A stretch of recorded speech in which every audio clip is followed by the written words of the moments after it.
Welcome back to Sports Show. Time to talk to one of the greats of the SANFL. He played 307 games with Norwood, Magarey medals. He was an All-Australian, dual All-Australian if you don't mind, premiership captain and premiership player. We talk about the great Michael Aish. Aish, great to have you.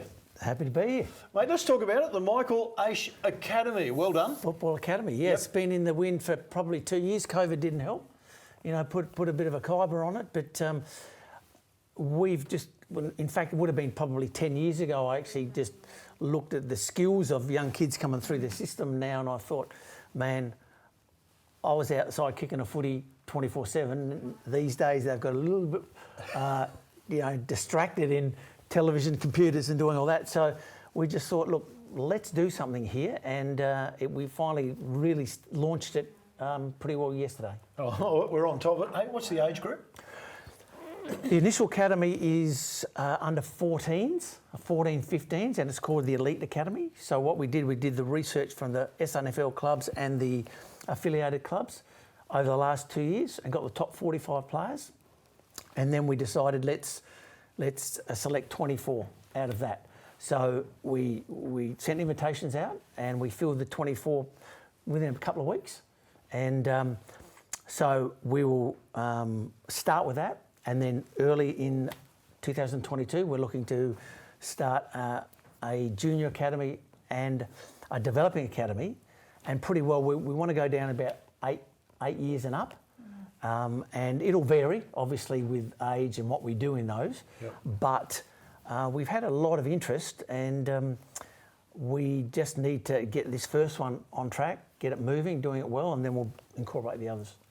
And what was the driving force behind starting the academy? Was it that gap in the market that you saw? There wasn't much like it? You know, I reckon for as long as I can remember, all I've wanted to do is either play footy or have an involvement in footy. Not necessarily being a lead coach or an assistant coach, which I've done my own coaching in the country footy and an assistant at Norwood and with the under-18s and that, but I just looked at the development of kids these days, and I know when I was young, my father, who'd played for Norwood as well, just said, whatever you do, get your skill right. And I look at these kids now and I just think at the ages of 13, 14, they should be much more advanced. So I thought, right, well, let's do that.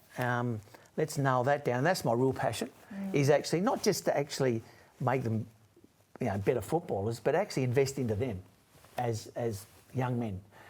Not just young men, there's going to be young women as well. So we'll go down to right across the range as soon as we can in 2022. So actually, no doubt, I know you don't want to talk about yourself, you're not that kind of guy, mate, but it was one of your great strengths was your skill base that got you out of trouble a lot of times, as opposed to that bulky build that you had, mate. And you've identified it, because no matter who I talk to across the board in AFL or SANFL, they always say, the skill level of the players, it's dropped away over the journey. So have you been surprised, without having a go at the players, of the lack of skill that you thought that they would have, even though these guys that you've identified are the elite? Absolutely. Now, we had our first session today, and, there is certain levels where you can see that guy's got it, he's very good, and then it drops away reasonably quickly, particularly on their non-preferred side, which, I don't know, they just don't seem to actually work on. And the way football's played today is if you can't, well, not just today, but particularly because the execution side of things with 36 players in about a 20-metre radius and all those sort of things, you've got to be able to have reflex, awareness, and be able to deliver the ball very quickly. So I'm very surprised, yes. It'll be amazed. I'll be amazed. Well, I wasn't amazed because I'm doing a bit of one-on-one as well. We're during the week with those that want to do it. And like last Saturday, I had an 8-year-old. Right. And so I get him out there, have a look at him, and you can see the ball drop wasn't quite right and this and this and that. And within 40 minutes, I reckon, he started to get the ball drop right. And you can just tell some people pick it up really quickly and some don't. It's easier, mate, if you get them early. So if you get him as an 8-year-old before he's a 14-year-old, same, I'm sure for you with swimming, Britt, that it's really difficult to change the technique once they've been doing it for 7 or 8 years. So it's kind of pivotal to get your kids into the academy early. Yep. Mate, it's not just footy that you're teaching as well, though. There's a bit more about it, isn't there? Absolutely. Look, it encompasses mindset and nutrition. So we've got Chris Massey and Tracy that are looking after that side of things. We've got Brian Benke with strength and conditioning at Carmody on McGill Road. The guys had their first session last night. And then we've got Patrick Clark, who physio stroke ex-Glenelg player involved in the Kanga technology, which I must admit I need to do a bit more research on, but you know, and he's a physio as well. So the guys will be tested, and he does the AFL testing side of things as well. And then we've got a group, Move for Better Health, which are the physios, which the boys can actually go to these guys at a reduced rate, make sure they're looked after for recovery and recuperation and all that. So it really is training that holistic approach, I guess. And for you, what do you think that looks like for a young footballer coming through that holistic, taking a holistic approach? Well, obviously there's got to be a good balance in everything. You know, like these kids, depending on their age, is how much do you actually push them? So we need to have the experts that know what they're doing with that. So that's imperative that we don't overtax them and things like that. They get plenty of rest. But for me, it is to be able to implement into them, just for them to understand that a 1 hour session or 2 1-hour sessions a week is fine with those guys that are actually teaching you, but you need to be doing, let's say, 10 times that. Yes. You know, away from this. 24/7 job. Yeah, you do. Yeah. And I'd say, get your mum and dad out of bed, you know, get in there and do it. And, you know, those that are willing to actually do it will do it, and they will get better.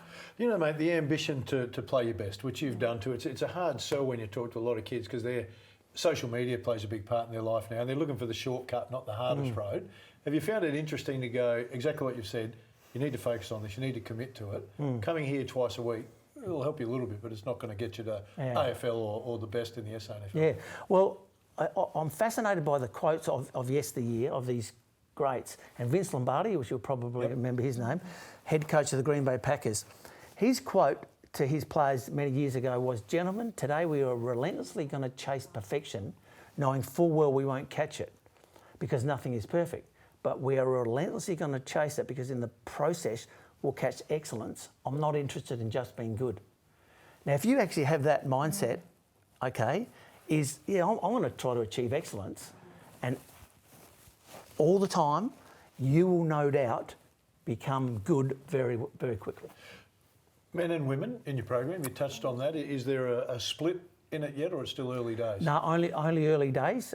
We will have programs for both, okay, in 2022. So what that looks like, it all depends on. We're at Pulteney Grammar, so we're based at Pulteney Grammar. So of course they've got their priorities with their school kids and whatever. So we want to work in with them, with their sports programs as well, and so we'll work on the ovals and in classrooms and in the gym. So we'll bring it all together. Will we mix guys and girls? Probably not to start, but we'll have maybe the 8 to 10s and the 10 to 12s in the programs for that level, concentrating definitely on skill, but also slowly, introducing those things about eating and recovery and all that. Is there much focus on that balance between study and schooling and balancing a sporting career? Are you focusing on that because they are still so young? Or Absolutely. Look, number one priority in my book is education. So they have to actually, commit to that, and family. Like family is important. Family sacrifice, for family, and the young boys and the young girls have to appreciate, which I'm sure they do, what mum and dad, grandma and grandpa, what the sacrifice they do. Like this morning, our session was at quarter to 7, and we had a guy who's in the program come down from Freeling. Oh. And you know what? They're passionate, so they'll do that. I mean, I want to ask you this when you talk about the education. I know I've gone through some of the academies for basketball as well, people ask about setting up. We made it a part of ours that you had to get a certain level of education to remain in the program. Is that going to be similar with yours? If they start to drop off their grades, is there a repercussion? Actually, have not actually given that a lot of thought. I think it's great to actually definitely look into that. We will look into that, but we're also getting sponsors and hopefully more sponsors online, that those that are a little bit more disadvantaged that can't afford it, then we can actually bring them into the program at free, no cost. Hey, mate, quickly, because we've got to wrap it up. It's an unbelievably great concept. You're in charge, mate. You've also made yourself the director, so you can't get sacked. That's really smart. That's well learnt over the journey, mate. Yeah, I've done that well.